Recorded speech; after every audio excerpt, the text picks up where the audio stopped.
Televisión abrimos tiempo de tertulia con Pino Bettencourt, coach de CEOs y empresarios. Pino, ¿qué tal? Muy buenos días.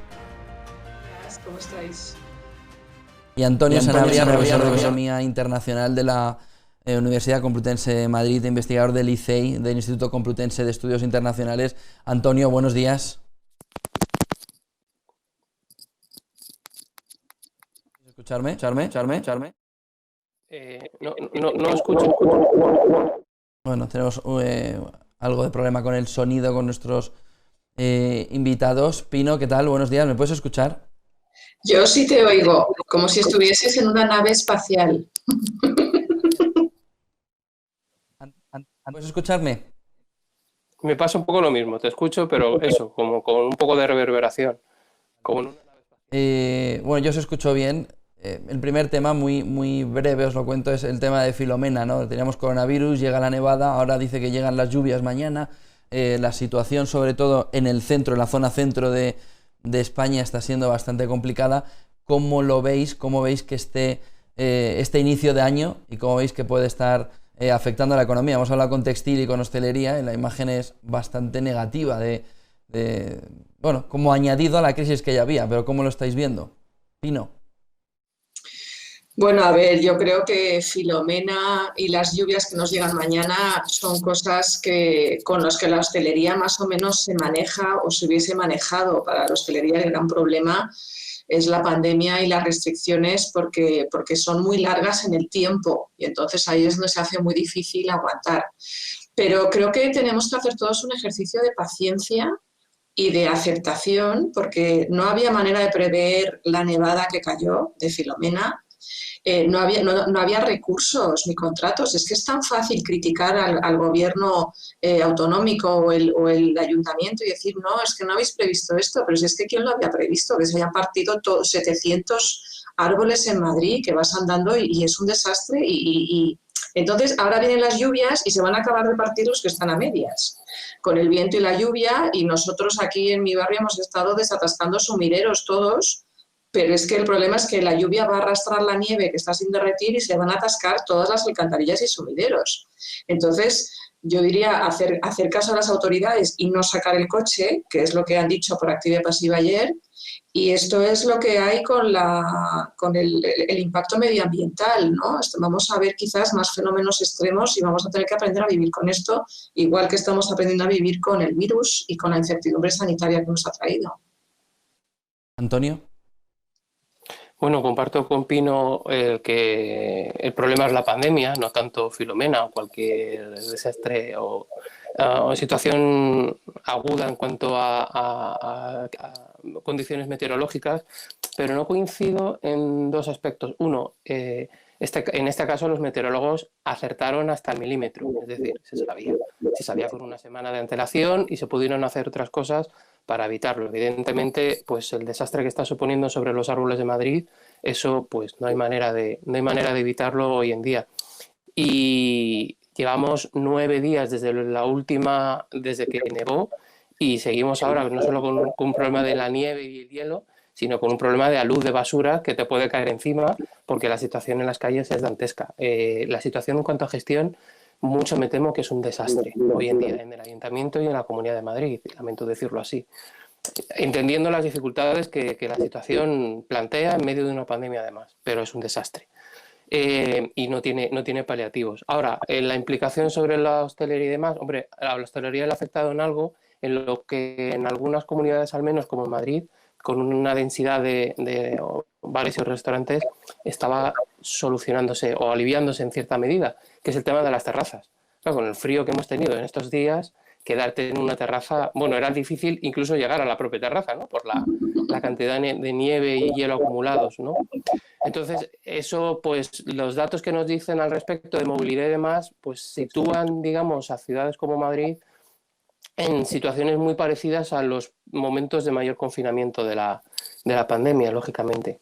Y si me permites un pequeño inciso, digo, por lo que ha dicho vuestro entrevistado anterior, los datos que hay con respecto a focos de contagio, el informe que yo conozca más completo es un estudio en Estados Unidos, 98 millones de de usuarios de móvil, a partir de los cuales se ha intentado saber dónde están los focos de contagio, el principal es restauración. Sintiéndolo mucho, hostelería es el principal foco de contagio. Pero el problema, efectivamente, es reunirse. Es decir, si al final, y en eso tiene razón el entrevistado, si al final te reúnes en tu casa 8 o 10 personas o en un restaurante, al virus le va a dar igual. Eso es verdad. Pero tengamos en cuenta que el problema de restauración y la hostelería en un país donde además muchos de los bares son muy pequeños, un bar por cada 259 habitantes, tiene España la mayor densidad de bares del mundo, si no recuerdo mal, tengamos eso también en cuenta, entendiendo las dificultades del sector. Estados Unidos empieza a dar ayudas directas, ¿no?, por esta situación de coronavirus a las familias. ¿Pensáis que aquí el gobierno debería modificar parte de cómo se está ayudando a negocios y familias y cambiar a unas ayudas directas?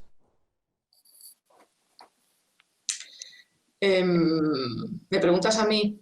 No. Yo es que creo que si el gobierno fuese a aplicar una medida parecida, lo convertiría en un show tan populista que dudo que las ayudas llegasen realmente a donde tenían que llegar, porque tengo, no sé, es que no tengo muy altas expectativas, ¿no? Creo que sí que habría que conseguir tener un mecanismo en el que el gobierno supiese cuáles son las empresas a las que hay que ayudar, porque tienen futuro, porque hay algunas que es que no tienen futuro y seguirlas ayudando no es más que poner dinero donde no se va a poder devolver, y en ese caso cambiar el esquema por el que se prestan las ayudas. Lo que pasa es que eso necesitaría toda una estructura completamente distinta de toma de decisiones a las que se tiene ahora. Ahora el gobierno toma decisiones sobre sectores, sobre poblaciones, con unos parámetros muy amplios, ¿no? Entonces, dentro de cada parámetro, dentro de cada grupo, tienes a gente que está trabajando, que está intentando salir y que va a ayudar a quien pueda, y tienes a gente que no. Entonces, es muy difícil diferenciar eso. Antonio. Claro, el mayor problema es justamente lo que ha citado Pino, que es justamente tú no sabes qué negocios tienen una posibilidad de viabilidad y cuáles no. Y la situación, digamos, a día de hoy es más difícil todavía. Y los trámites que requeriría saber eso, pues son muy complejos. Yo en esta situación, dada la prolongación del tema y dado la problemática específica que acabamos de señalar que tiene el sector de la hostelería, yo sí sería partidario de pensar una manera de ayudas directas.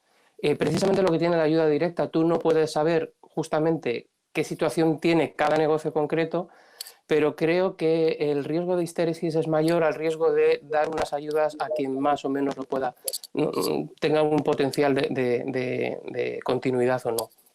Creo que en ese sentido sí sería interesante, y ahí coincido con el anterior invitado que habéis tenido, que justamente si pides a un sector que haga unos mayores esfuerzos en cuanto a cierre, sí tiene sentido que incluyas mayores medidas, aunque se han dado algo más de 4.000 millones en el plan Eureka que aprobó el Ministerio, por cierto, con ayudas también al alquiler, pero sí que sería necesario incidir en la parte de ayudas directas que facilitan temporalmente los costes burocráticos que supone el pedir cualquier tipo de ayuda y demostrar que cumples unos determinados requisitos. Yo creo que eso podría aliviar en la situación. Evidentemente no va a compensar de todo, son muchos bares y restaurantes, muchas situaciones, algunas ya muy complicadas, porque llevamos ya casi un año con el virus encima, pero por lo menos en la medida de lo que sea posible intentar aliviarlo, sí. Bueno, negocios y también familias, ¿no? Yo creo que el consumo, no sé qué pensáis vosotros, puede ser la clave de este 2021. Sin recuperación del consumo difícilmente se va a conseguir que este año no sea catastrófico.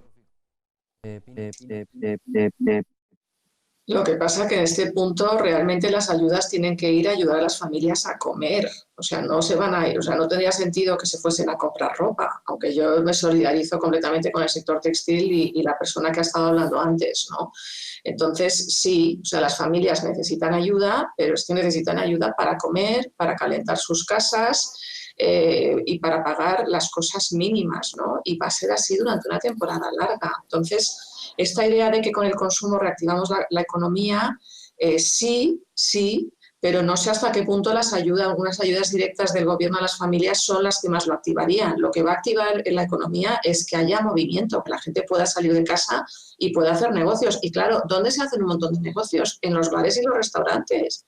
Entonces, es que claro, es un espacio de reunión en el que se genera muchísimo negocio y se genera no solamente el consumo B2C del cliente final, sino el consumo B2B, que es todas las transacciones entre empresas que son las que generan sueldos y que al final eso revierte en que podamos ir a comprar ropa y cosas que no son necesarias para ahora mismo, pero sí para el mes que viene o para plazos más largos, ¿no?